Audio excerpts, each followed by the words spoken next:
Hello everyone, welcome to my channel. This is Chetan. ನಾನು ಇವತ್ತು P G C T M C A ಸಿಲೆಬಸ್ನ decode ಮಾಡ್ತಾ ಇದ್ದೀನಿ. So 2024 ನಮಗೆ P G C T M C A syllabus change ಆಗುತ್ತೆ. ಅಲ್ಲಿಂದ ಇಲ್ಲಿವರೆಗೂ ನಮಗೆ ಬ್ಲೂ ಪ್ರಿಂಟ್ಸ್ ಇಲ್ಲ.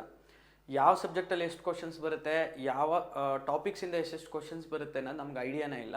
ಸುಮಾರಷ್ಟು ಜನಕ್ಕೆ ಇದೇ ಡೌಟ್ಸ್ ಇರೋದು. ಇವನ್ ಕೆ ಎ ಬೋರ್ಡ್ ಕೂಡ ಎಲ್ಲೂ ಅನೌನ್ಸ್ ಮಾಡಿಲ್ಲ. ಸೊ ಹಾಗಾಗಿ ಸುಮಾರಷ್ಟು ಜನ ಸ್ಟೂಡೆಂಟ್ಸಿಗೆ ಕನ್ಫ್ಯೂಷನ್ ಇದೆ. ಸೊ ಆದರೂ ಸಹ 2024, 25, 26 ಪೇಪರ್ನ ಡಿಕೋಡ್ ಮಾಡಿದ್ರೆ ಯಾವ ಸಬ್ಜೆಕ್ಟ್ಸಿಂದ ಎಷ್ಟು ಕ್ವಶನ್ಸ್ ಬರುತ್ತೆ ಆ್ಯಂಡ್ ಯಾವ ಯೂನಿಟ್ಸಿಂದ ಎಷ್ಟು ಕ್ವಶನ್ಸ್ ಬರುತ್ತೆ ಅಂತ ಡಿಕೋಡ್ ಮಾಡ್ಬೋದು. ಇದನ್ನು ತಿಳ್ಕೊಂಡು ನೀವು ಅಪ್ಕಮಿಂಗ್ 2027 ಪಿ ಜಿ ಸಿ ಟಿನ ಪ್ರಿಪೇರ್ ಮಾಡ್ಕೊಳ್ಳೋದೇ ಆದರೆ ಆರಾಮಾಗಿ ಕ್ರ್ಯಾಕ್ ಮಾಡ್ಬೋದು. ಸೊ ಈ ವಿಡಿಯೋನ ಮೊದಲಿಂದ ಕೊನೆವರೆಗೂ ವಾಚ್ ಮಾಡ್ತಾ ಹೋಗಿ. ಯಾವ ಸೆಕ್ಷನ್ಗೆ ನೀವು ಇಂಪಾರ್ಟೆನ್ಸ್ ಕೊಡಬೇಕು, ಯಾವ ಸೆಕ್ಷನ್ಗೆ ಇಂಪಾರ್ಟೆನ್ಸ್ ಕೊಡಬಾರ್ದು ಅನ್ನೋದು ನಿಮಗೆ ಐಡಿಯಾ ಸಿಗುತ್ತೆ. ಆ್ಯಂಡ್ ಏನು ಸಿಲೆಬಸ್ ಇದೆ ಅನ್ನೋದು ನಿಮಗೆ ಗೊತ್ತಾಗುತ್ತೆ. ಸೊ ಮೊದಲನೇದಾಗಿ ಅಫಿಷಿಯಲಿ ಸಿಲೆಬಸ್ ಏನು ಮೆನ್ಷನ್ ಮಾಡಿದ್ದಾರೆ ನೋಡೋಣ. ಸೊ ನಮಗೆ ಲೇಟೆಸ್ಟ್ ಇರೋದು 2024 ಅನೌನ್ಸ್ ಆಗಿರೋವಂಥ ಸಿಲೆಬಸ್ಸೇ. ಅದಕ್ಕಿಂತ ಮುಂಚೆ ಬೇರೆ ಸಿಲೆಬಸ್ ಇತ್ತು, ಅದಾದಮೇಲೆ ಮತ್ತೆ ಚೇಂಜ್ ಆಗಿಲ್ಲ. ಸೊ 2024 ಸಿಲೆಬಸ್ನೇ ನಾವು ಫಾಲೋ ಮಾಡ್ತಾ ಇದ್ದೀವಿ. ಸೊ ಎಮ್ ಸಿ ಎ ಸಿಲೆಬಸಲ್ಲಿ ಏನೇನಿದೆ ಅಂತ ಹೇಳಿದ್ರೆ, ಫಸ್ಟು ಮ್ಯಾಥಮೆಟಿಕ್ಸ್ ಪಾರ್ಟ್ ಇದೆ. ಈ ಸಬ್ಜೆಕ್ಟಲ್ಲಿ 5 ಯೂನಿಟ್ಸ್ ಬರುತ್ತೆ. ಒಂದು ಆಲ್ಜಿಬ್ರಾ ಬರುತ್ತೆ. ಸೊ ಸೆಕೆಂಡ್ ಒನ್ ಇಸ್ ಆಲ್ಜಿಬ್ರಾದಲ್ಲಿ ಸುಮಾರಷ್ಟು ಆಸ್ಪೆಕ್ಟ್ಸ್ ಇದೆ, ನಾನು ಡೀಟೈಲ್ ಆಗಿ ಎಕ್ಸ್ಪ್ಲೈನ್ ಮಾಡ್ಲಿಕ್ಕೆ ಹೋಗಲ್ಲ. ಸೊ ಈ ಪಿ ಡಿ ಎಫ್ ಸಹ ವಿಡಿಯೋ ಡಿಸ್ಕ್ರಿಪ್ಷನಲ್ಲಿ ಹಾಕಿರ್ತೀನಿ, you can download it. So ಇದರಲ್ಲಿ ನಮ್ಗೆ ಏನೇನಿದೆ ಅಂತ ಹೇಳಿದ್ರೆ, ಪರ್ಮುಟೇಷನ್ ಕಾಂಬಿನೇಷನ್ಸ್ ಇರುತ್ತೆ, ಬೈನಾಮಿಯಲ್ ಥಿಯರಮ್ಸ್ ಇರುತ್ತೆ, and quadratic equations, linear equations ಇದೆಲ್ಲ ಬರುತ್ತೆ, ಇಂಡಿಸಿಸ್ ಕಾನ್ಸೆಪ್ಟ್ಸ್ ಬರುತ್ತೆ. ಇದು ಆಲ್ಜಿಬ್ರಾದಲ್ಲಿ ನಮಗೆ ಇನ್ಕ್ಲೂಡ್ ಆಗಿರುತ್ತೆ.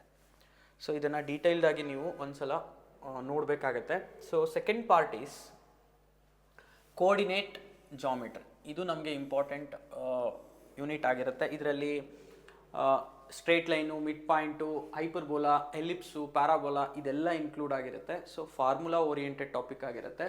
ಸೊ ಇಂಪಾರ್ಟೆಂಟ್ ಟಾಪಿಕ್ ಅಂತ ಹೇಳ್ಬೋದು. So third one is Boolean algebra. ಇದು ವೆರಿ ಈಸಿ ಟಾಪಿಕ್. ಇದರಲ್ಲಿ ನಮಗೆ ಬೂಲಿಯನ್ ಲಾಸ್ ಬರುತ್ತೆ, ಬೂಲಿಯನ್ ಎಕ್ಸ್ಪ್ರೆಷನ್ ಬರುತ್ತೆ, ಈಸಿಯಾಗಿ ಸ್ಕೋರ್ ಮಾಡ್ಕೋಬಹುದು. ಸೊ ಇದರಲ್ಲಿ ಬೂಲಿಯನ್ ಪಾಸ್ಚುಲೇಟ್ಸ್ ಅಂತ ಕೊಟ್ಟಿದ್ದಾರೆ, ದಟ್ ಮೀನ್ಸ್ ಲಾಸ್ ಅಷ್ಟೇ. So next unit is trigonometry. So ಟ್ರಿಗ್ನೋಮೆಟ್ರಿನಲ್ಲಿ ಡೀಟೈಲ್ಡ್ ಆಗಿ ಸಿಲೆಬಸ್ನ ಮೆನ್ಷನ್ ಮಾಡಿಲ್ಲ. ಪ್ರೀವಿಯಸ್ ಪೇಪರ್ನ ನೋಡಿಕೊಂಡು ನಾವು ಕ್ವಶನ್ಸ್ನ ಸಾಲ್ವ್ ಮಾಡಬೇಕಾಗತ್ತೆ. ಜಸ್ಟ್ ಇಲ್ಲಿ properties of triangles, inverse functions, simple identities ಅಂತ ಅಷ್ಟೇ ಕೊಟ್ಟಿದ್ದಾರೆ. ಬಟ್ ಕ್ವಶನ್ಸ್ ವೇರಿ ಆಗಿದೆ, ಬೇರೆ ಬೇರೆ ರೀತಿಯ ಕ್ವಶನ್ಸ್ಗಳನ್ನ ಕೇಳಿದರೆ. ಇದು ಬಿಟ್ಟು ಸಹ ಪ್ರೀವಿಯಸ್ ಪೇಪರ್ ಕ್ವಶನ್ಸ್ಗಳನ್ನ ಅನಲೈಸ್ ಮಾಡಿದ್ರೆ you will get an idea. So last unit is probability and statistics ಅಂತ ಇದೆ. ಇದು ಇಂಪಾರ್ಟೆಂಟ್ ಟಾಪಿಕ್ಕು. ಇದರಲ್ಲಿ basic concepts of probability theory, averages, dependent, independent, events, frequency distribution, so ಈ ಥರದ್ದೆಲ್ಲ ಬರುತ್ತೆ ನಿಮಗೆ. ಕೋರಿಲೇಷನ್, ರಿಗ್ರೆಷನ್ಸು, ಈ ಥರದ ಕಾನ್ಸೆಪ್ಟ್ಸು ನಿಮಗೆ ಪ್ರೊಬಬಿಲಿಟಿನಲ್ಲಿ ಇನ್ಕ್ಲೂಡ್ ಆಗಿದೆ. It is very important topic. ಇದಿಷ್ಟು ಮ್ಯಾಥಮೆಟಿಕ್ಸ್. ನೆಕ್ಸ್ಟ್ ಸ್ಲೈಡಲ್ಲಿ ನೋಡೋಣ ಯಾವ ಯೂನಿಟ್ಸಿಂದ ಎಷ್ಟೆಷ್ಟು ಕ್ವಶನ್ಸ್ಗಳು ಬಂದಿದೆ ಅಂತ. ಸೊ ಒಂದು ಸಾರಿ ಸಿಲೆಬಸ್ನ ಗ್ಲ್ಯಾನ್ಸ್ ಮಾಡಿಬಿಡೋಣ. Computer science for B C A ಸ್ಟೂಡೆಂಟ್ಸ್ಗೆ ತುಂಬಾ easy, even B S C students. Computer basics ಇದೆ. ಬೇಸಿಕ್ಸಿಂದನೇ ನಿಮಗೆ 8 to 10 ಮಾರ್ಕ್ಸ್ ಕವರ್ ಆಗುತ್ತೆ. ಆರ್ಗನೈಸೇಷನ್ ಆಫ್ ಕಂಪ್ಯೂಟರ್ಸ್ ಇದೆ, central processing unit, programming languages related questions, memory ಮೇಲೆ ಕ್ವಶನ್ಸ್ಗಳು ಬರುತ್ತೆ. ಸೊ ಟೈಪ್ಸ್ ಆಫ್ ಸಾಫ್ಟ್ವೇರ್ಸ್ ಬರುತ್ತೆ, general awareness about internet, web application, database applications, ಇದನ್ನೆಲ್ಲ ನೀವು ಬಿ ಸಿ ಎನಲ್ಲಿ ಸ್ಟಡಿ ಮಾಡಿರ್ತೀರ. ಸೊ ಕಾಂಪಿಟೇಟಿವ್ ಎಕ್ಸಾಮ್ಸ್ ರಿಲೇಟೆಡ್ ಕ್ವಶನ್ಸ್ನ ನೀವು ನೋಡಬೇಕಾಗತ್ತೆ. Second thing is data representation. It is very easy. Representations ಇದೆ, ಇದರಲ್ಲಿ majorly conversions. So hexadecimal, decimal ಇರ್ಬೋದು, ಆಕ್ಟಲ್ ಇರ್ಬೋದು, ಬೈನರಿ ಇರ್ಬೋದು, ಕನ್ವರ್ಷನ್ಸ್ಗಳು ಬರುತ್ತೆ. ಸೊ ಆಸ್ಕಿ, ಬೈನರಿ ಇದನ್ನೆಲ್ಲ ನೀವು ತಿಳ್ಕೊಬೇಕಾಗತ್ತೆ. Next unit is binary arithmetic. ಇಲ್ಲಿ addition, subtractions, division, multiplications, 2's complement, 1's compliment ಅದೆಲ್ಲ ನಮಗೆ ಇಲ್ಲಿ ಸಿಗುತ್ತೆ. And floating point representation, normalisation ಇದು ಕೂಡ ಇಂಪಾರ್ಟೆಂಟ್. ಇದ್ರ ಮೇಲೆ ಲಾಸ್ಟ್ ಇಯರ್ ತುಂಬಾ ಫೋಕಸ್ ಮಾಡಿದ್ದಾರೆ. So next one is operating system. Last unit operating system. So ಇದರಲ್ಲಿ ಏನೇನು ಕೇಳ್ತಾರೆ, evaluation of operating system, types of operating system, functions of operating system, modern operating system. ಇದನ್ನು ನೀವು ಬಿ ಸಿ ಎ ಸಿಲೆಬಸ್ನಲ್ಲಿ ಓದಿರ್ತೀರ. Again competitive exams related ಕ್ವಶನ್ಸ್ನ discuss ಮಾಡಬೇಕಾಗತ್ತೆ. So third subject ಇದೆ ನೋಡಿ, ಇದು ಬೇರೆ subject, analytical ability and logical reasoning. ಇದಕ್ಕೆ ಕ್ವಾಂಟಿಟೇಟಿವ್ ಆಪ್ಟಿಟ್ಯೂಡನ್ನು ಸೇರಿಸ್ಕೋಬೇಕಾಗತ್ತೆ. ಯಾಕಂದರೆ ಪ್ರೀವಿಯಸ್ ಪೇಪರ್ನ ನೋಡಿದ್ರೆ ಇದರಲ್ಲಿ ಕ್ವಾಂಟಿಟೇಟಿವ್ ರಿಲೇಟೆಡ್ ಕ್ವಶನ್ಸ್ಗಳು ಬಂದಿದೆ. ಸೊ ಹಾಗಾಗಿ ಇಲ್ಲಿ ಸಿಲೆಬಸ್ ಏನೂ ಕೊಟ್ಟಿಲ್ಲ ಅವರು, ಬಟ್ ಇದನ್ನು ನಾವು ಡಿಕೋಡ್ ಮಾಡಿದ್ರೆ 40+ ಟಾಪಿಕ್ಸ್ನ ಸ್ಟಡಿ ಮಾಡಬೇಕಾಗತ್ತೆ. ಒಂದೊಂದು ವರ್ಷದಲ್ಲಿ ಒಂದೊಂದು ರೀತಿ ಕೇಳ್ತಿದ್ದಾರೆ. ಸೊ ಹಾಗಾಗಿ 40+ ಟಾಪಿಕ್ಸ್ಗಳು ಬರುತ್ತೆ, ಅದನ್ನು ಡಿಸ್ಕಸ್ ಮಾಡಬೇಕು. ಜನರಲ್ ಅವೇರ್ನೆಸ್ ಕೂಡ ಅಗೈನ್ ಇಲ್ಲಿ ಕೊಟ್ಟಿರೋದನ್ನ ಬಿಟ್ಟು ಬೇರೆ ಬೇರೆ ಕಡೆಯಿಂದನೂ ಬರ್ತಾ ಇದೆ. ಸೊ ಬ್ರಾಡಾಗಿ ನೋಡೋದಾದರೆ ಬಿಸ್ನೆಸ್ ರಿಲೇಟೆಡ್ ಕ್ವಶನ್ಸ್ಗಳು ಬರುತ್ತೆ, ಫಿನಾನ್ಸು, ಇಂಡಸ್ಟ್ರಿ, ಟ್ರಾನ್ಸ್ಪೋರ್ಟೇಷನ್ನು, ಸೊ ಈ ಥರದ ಕಲ್ಚರು, ಈ ಥರದ ಕ್ವಶನ್ಸ್ಗಳು ಬಿಸ್ನೆಸ್ ಕಮ್ಯುನಿಕೇಷನ್ ಮೇಲೆ ಕ್ವಶನ್ಸ್ಗಳು ಬರಬಹುದು, ಬಂದಿದೆ ಪ್ರೀವಿಯಸ್ ಇಯರ್ಸಲ್ಲಿ. ಜನರಲ್ ಇಂಗ್ಲೀಷ್, ಇದು ನಮಗೆ ಇಂಗ್ಲೀಷ್ ಗ್ರಾಮರ್ ಮೇಲೆ ಕ್ವಶನ್ಸ್ ಇರುತ್ತೆ, vocabulary, comprehension, synonyms, antonyms, sentence correction, so jumbled paragraph, ಈ ಥರದ ಕ್ವಶನ್ಸ್ಗಳನ್ನ ನೋಡಬಹುದು. ಇದು ಅಫಿಷಿಯಲಿ ಅನೌನ್ಸ್ ಮಾಡಿರೋವಂಥ ಸಿಲೆಬಸ್. ಬಟ್ ಇದನ್ನು ಬಿಟ್ಟು ಬೇರೆ ಬೇರೆ ರೀತಿ ಕೇಳಿದ್ದಾರೆ, ಅದನ್ನು ನಾವು ಪ್ರೀವಿಯಸ್ ಪೇಪರಲ್ಲಿ ನೋಡಬಹುದು. ಸೊ ಆದರೂ ಸಹ ಯಾವುದರಿಂದ ಎಷ್ಟೆಷ್ಟು ವೆಯ್ಟೇಜ್ ಬಂದಿದೆ ಅಂತ ತಿಳ್ಕೊಳ್ಳೋಣ. ಫಸ್ಟು ಮ್ಯಾಥಮೆಟಿಕ್ಸ್ನ ನಾವು ನೋಡೋದಾದರೆ ಆಲ್ಜಿಬ್ರಾ ಅಂದರೆ ಫಸ್ಟ್ ಯೂನಿಟಲ್ಲಿ ಸುಮಾರಷ್ಟು ಟಾಪಿಕ್ಸ್ ನೋಡಿದ್ವಿ. ಮೆಟ್ರಿಸಿಸ್ ಇರ್ಬೋದು, ಲಾಗರಿಥಮ್ಸ್ ಇರ್ಬೋದು, ಥಿಯರಿ ಆಫ್ ಇಂಡಿಸಿಸ್ಸು. ಸೊ ಆ ಟಾಪಿಕ್ಸಲ್ಲಿ ಸಿಲೆಬಸ್ ಜಾಸ್ತಿ ಇದೆ, ಅಲ್ಲಿ ಯೂನಿಟ್ಸ್ ಜಾಸ್ತಿ ಬರುತ್ತೆ, ಸಬ್ಜೆಕ್ಟ್ಸ್ಗಳು ಜಾಸ್ತಿ ಬರುತ್ತೆ. 2024ಅಲ್ಲಿ 5 ಮಾರ್ಕ್ಸ್ ಇದೆ, 25ಅಲ್ಲಿ 6 ಮಾರ್ಕ್ಸ್ ಇದೆ, ಸೊ 26ಅಲ್ಲೂ ಕೂಡ 6 ಮಾರ್ಕ್ಸ್ ಇದೆ. ಅರೌಂಡ್ 5 ಮಾರ್ಕ್ಸ್ ಅಂತ ನಾವು ಇದನ್ನು ತಿಳ್ಕೊಬಹುದು. ಹೆಚ್ಚು ಕಡಿಮೆ ಆಗುತ್ತೆ 1 ಮಾರ್ಕ್ಸು. ಸೊ ಹಾಗಾಗಿ ಸೆಕೆಂಡ್ ಯೂನಿಟಲ್ಲಿ ಕೋಆರ್ಡಿನೇಷನ್ ಜಾಮೆಟ್ರಿ, ಅಲ್ಲಿ ಹೈಪರ್ಬೋಲಾ, ಎಲಿಪ್ಸು, ಫಾರ್ಮುಲಾ ಓರಿಯೆಂಟೆಡ್ ಟಾಪಿಕ್ ಇದು. ಸೊ ಇಲ್ಲಿ ನಮಗೆ 5 ಮಾರ್ಕ್ಸ್ ಎಕ್ಸ್ಪೆಕ್ಟ್ ಮಾಡ್ಬೋದಿತ್ತು, ಇಲ್ಲಿ ಲಾಸ್ಟ್ ಇಯರ್ ಮಾತ್ರ 9 ಮಾರ್ಕ್ಸ್ ಕೇಳಿದ್ದಾರೆ. ಸೊ ಈ ಯೂನಿಟ್ ಮೇಲೆ ನೀವು ಗಮನ ಹರಿಸ್ಬೇಕಾಗತ್ತೆ. Next third one is Boolean algebra. It is very easy unit. So 4-5 marks ಅಂತೂ ಡೆಫಿನೆಟ್ಲಿ ಎಕ್ಸ್ಪೆಕ್ಟ್ ಮಾಡ್ಬೋದು. ಅದು ಕೂಡ ಲಾಸಿಂದನೇ 2 ಕ್ವಶನ್ ಬಂದೇ ಬರುತ್ತೆ. ಬೂಲಿಯನ್ ಲಾಸ್ ಮೇಲೇ ಕ್ವಶನ್ಸ್ ಇರುತ್ತೆ. Trigonometry 4th unit. ಸೊ 24ಅಲ್ಲಿ 6 ಮಾರ್ಕ್ಸ್ ಇದೆ, 25ಅಲ್ಲಿ 4 ಮಾರ್ಕ್ಸು, ಈವನ್ 26ಅಲ್ಲಿ ಜಸ್ಟ್ 3 ಮಾರ್ಕ್ಸ್ ಕೇಳಿದ್ದಾರೆ.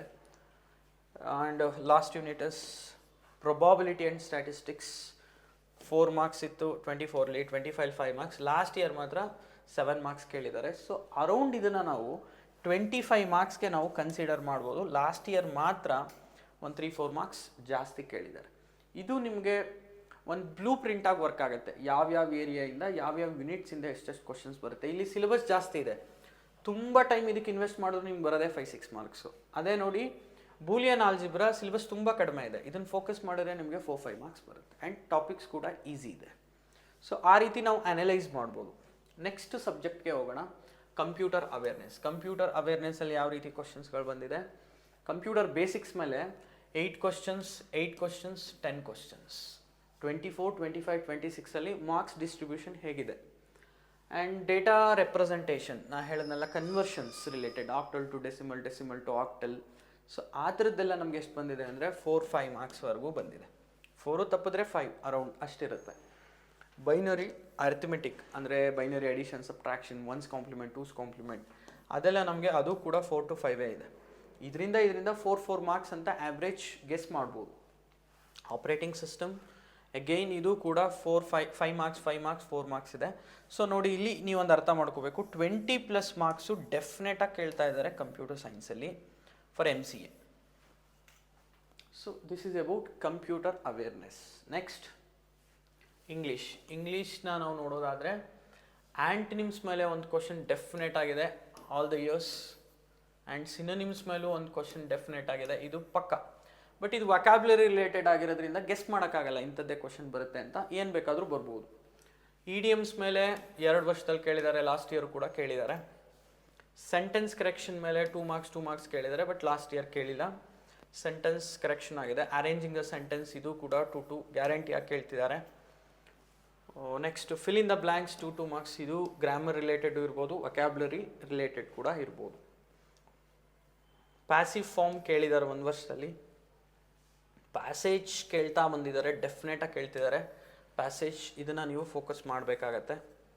ದೆನ್ ವೊಕ್ಯಾಬ್ಯುಲರಿ ರಿಲೇಟೆಡ್ 1 to 1 ಇದೆ. Synonym, antonyms also comes under vocabulary.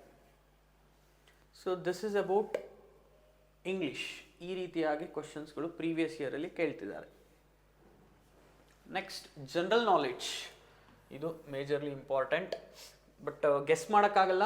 Economy ಮೇಲೆ ಎಷ್ಟು ಫ್ರೀಕ್ವೆಂಟಾಗಿ ಕ್ವಶನ್ ಕೇಳ್ತಿದ್ದಾರೆ ನೋಡಿ. 6 ಮಾರ್ಕ್ಸ್ ಕೇಳಿದ್ದಾರೆ, ಲಾಸ್ಟ್ ಇಯರ್ 25 2 ಮಾರ್ಕ್ಸ್ ಕೇಳಿದ್ದಾರೆ. ಎಕನಾಮಿ ಮೇಲೆ ಡೆಫಿನೆಟ್ಲಿ ಕ್ವಶನ್ಸ್ ಇರುತ್ತೆ. ಸೈನ್ಸ್ ಆ್ಯಂಡ್ ಟೆಕ್ನಾಲಜಿನೂ ಫೋಕಸ್ ಮಾಡ್ಬೋದು, ಯಾಕಂದರೆ 3-2 ಮಾರ್ಕ್ಸ್ ಡೆಫಿನೆಟ್ ಆಗಿ ಬಂದಿದೆ. ವ್ಯಾಸ್ಟ್ ಇರುತ್ತೆ, ಬಟ್ ಗ್ಯಾರಂಟಿಯಾಗಿ ಕ್ವಶನ್ಸ್ ಬರ್ತಿದೆ. ಬಿಸ್ನೆಸ್ ರಿಲೇಟೆಡ್ ಕ್ವಶನ್ಸು ಕೂಡ 4 ಮಾರ್ಕ್ಸ್ ಇದೆ, 9 ಮಾರ್ಕ್ಸ್ ಇದೆ, 6 ಮಾರ್ಕ್ಸ್ ಇದೆ. ಈ ಮೂರೂ ಕೂಡ ಇಂಪಾರ್ಟೆಂಟ್.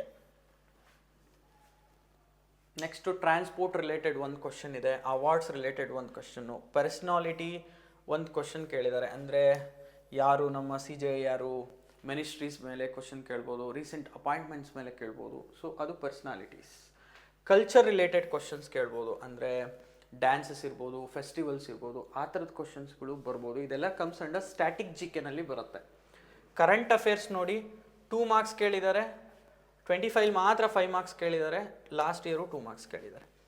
2 ಮಾರ್ಕ್ಸ್ ಕೇಳ್ತಿದ್ದಾರೆ ಅಂದರೆ ಅದನ್ನು ನಾವು ಫೋಕಸ್ ಮಾಡಬಾರ್ದು, ಯಾಕಂದರೆ ಅದು ಕೂಡ ವ್ಯಾಸ್ಟ್ ಇರುತ್ತೆ, ಹೇಳೋಕ್ಕಾಗಲ್ಲ. ಅಟ್ಲೀಸ್ಟ್ 5 ಕೇಳ್ತಿದ್ದಾರೆ ಅಂದರೆ ವಿ ಕ್ಯಾನ್ ಮಾಡ್ಬೋದು, ಅದರಲ್ಲಿ ಗ್ಯಾರಂಟಿಯಾಗಿ ಸ್ಕೋರ್ ಇರುತ್ತೆ, ಅಟ್ಲೀಸ್ಟ್ 2 to 3 ಎಕ್ಸ್ಪೆಕ್ಟ್ ಮಾಡ್ಬೋದು ಅಂತ. 2 ಕೇಳ್ತಿದ್ದಾರೆ ಅಂದರೆ ಗ್ಯಾರಂಟಿ ಹೇಳೋಕ್ಕಾಗಲ್ಲ. ಸೊ ಆದರೂ ಸಹ ಒಂದು ವರ್ಷದಲ್ಲಿ 5 ಮಾರ್ಕ್ಸ್ ಕೇಳಿದ್ದಾರೆ. ಈ ರೀತಿ ಡಿಸ್ಟ್ರಿಬ್ಯೂಷನ್ ಇದೆ ಅಬೌಟ್ GK. ಸೊ ಈಗ ಓವರಾಲ್ ನಾವು ನೋಡೋದಾದರೆ ಮ್ಯಾಥಮೆಟಿಕ್ಸಿಂದ ನಮಗೆ 25 ಕ್ವಶನ್ಸ್ ಬರುತ್ತೆ ಅರೌಂಡ್, ನಾವು ತಿಳ್ಕೊಬೋದು. ಸೊ 2 ವರ್ಷದಲ್ಲಿ 25 ಬಂದಿದೆ, 1 ವರ್ಷದಲ್ಲಿ 29 ಆಗಿದೆ. ಕಂಪ್ಯೂಟರ್ ಅವೇರ್ನೆಸ್ಸಲ್ಲಿ 20+ ಎಲ್ಲ ವರ್ಷದಲ್ಲೂ ಬಂದಿದೆ. ಇಂಗ್ಲೀಷಲ್ಲಿ 16 ಇದೆ, 15 ಇದೆ, 10 ಇದೆ. 10+ ಎಕ್ಸ್ಪೆಕ್ಟ್ ಮಾಡೋದು ವಿತಿನ್ 15 ರೇಂಜಸಲ್ಲಿ ಇರುತ್ತೆ. Next quantitative aptitude, logical reasoning 20, 19, 17, ಇದು ಕೂಡ 17 to 20 ಇನ್ ಬಿಟ್ವೀನ್ ಬರುತ್ತೆ. ಕೆಲವೊಂದು ಮ್ಯಾಥ್ಸಲ್ಲಿ ಬರೋ ಕ್ವಶನ್ಸು ಕ್ವಾಂಟ್ಸಲ್ಲೂ ಬರುತ್ತೆ. ಸೊ ಅರೌಂಡ್ 17 to 20 ಅಂತ ಹೇಳ್ಬೋದು. ದೆನ್ ಜನರಲ್ ನಾಲೆಡ್ಜಲ್ಲಿ 18 ಮಾರ್ಕ್ಸ್, 19 ಮಾರ್ಕ್ಸ್, 20 ಮಾರ್ಕ್ಸ್, ಇದು ಕೂಡ ಅರೌಂಡ್ 20 ಮಾರ್ಕ್ಸ್ ಎಕ್ಸ್ಪೆಕ್ಟ್ ಮಾಡ್ಬೋದು. ಸೊ ಈ ರೀತಿಯಾಗಿ ಡಿಸ್ಟ್ರಿಬ್ಯೂಷನ್ MCA ಪೇಪರ್ನಲ್ಲಿ ಇರುತ್ತೆ. ಸೊ ಯಾವುದಕ್ಕೆ ಇಂಪಾರ್ಟೆನ್ಸ್ ಕೊಡಬೇಕು, ಯಾವ ಯೂನಿಟ್ಸ್ಗೆ ಇಂಪಾರ್ಟೆನ್ಸ್ ಕೊಡಬೇಕಂತ ನೀವು ಫಸ್ಟೇ ಮೈಂಡ್ಸೆಟ್ ಮಾಡಿಕೊಂಡು ಪ್ರಿಪೇರ್ ಆಗಬೇಕು. ಸೊ ಅನ್ನೋಯಿಂಗ್ಲಿ ನೀವು GKಗೆ ಇನ್ನೊಂದಕ್ಕೆ ಮತ್ತೊಂದಕ್ಕೆ ಎಫರ್ಟ್ಸ್ ಆಗ್ತಾ ಹೋದರೆ ಫೈನಲಿ ನಮಗೆ ರಿಸಲ್ಟ್ಸ್ ಬರಲ್ಲ. ಯಾವ ಯೂನಿಟ್ಸಿಂದ ಎಷ್ಟು ಮಾರ್ಕ್ಸ್ ಬರುತ್ತೆ ಅಂತ ಫಸ್ಟ್ ಅನಲೈಸ್ ಮಾಡ್ಕೊಳ್ಳಿ, ಆ ನಂತರ ನೀವು ಪ್ರಿಪ್ರೇಷನ್ ಶುರು ಮಾಡಿ, ಹೆಲ್ಪ್ ಆಗುತ್ತೆ. ಇದಿಷ್ಟು ಸಿಲೆಬಸ್ ರಿಲೇಟೆಡ್ ವಿಡಿಯೋ ಆಗಿತ್ತು. ಸೊ ಈ ವಿಡಿಯೋದಲ್ಲಿ ಬಂದಂಥ PDF ಮತ್ತು ಸಿಲೆಬಸ್ ಕಾಪಿನ ವಿಡಿಯೋ ಡಿಸ್ಕ್ರಿಪ್ಷನಲ್ಲಿ ಹಾಕಿರ್ತೀನಿ, ಯು ಕ್ಯಾನ್ ಡೌನ್ಲೋಡ್. ಹಾಗೂ ನಮ್ಮದು ಇನ್ಸ್ಟಾಗ್ರಾಮ್ ಚಾನಲ್ ಮತ್ತು ವಾಟ್ಸಪ್ ಗ್ರೂಪ್ಗೆ ಲಿಂಕ್ ಕೂಡ ಹಾಕಿದ್ದೀನಿ, ಯು ಕ್ಯಾನ್ ಜಾಯಿನ್. ಬೇರೆ ಬೇರೆ ಯೂಟ್ಯೂಬ್ ಕ್ಲಾಸಸ್ ಕೂಡ ನಡೀತಾ ಇರುತ್ತೆ. ಸೊ ಆಗ ಇನ್ಫಾರ್ಮೇಷನ್ನ ಶೇರ್ ಮಾಡಲಿಕ್ಕೆ ಹೆಲ್ಪ್ ಆಗುತ್ತೆ. You can join if you are interested. ಈ ವಿಡಿಯೋ ಇಷ್ಟ ಆಗಿದರೆ ಲೈಕ್ ಮಾಡಿ ಹಾಗೂ ನಿಮ್ಮ ಫ್ರೆಂಡ್ಸ್ಗೆ ಶೇರ್ ಮಾಡಿ. Thank you for watching.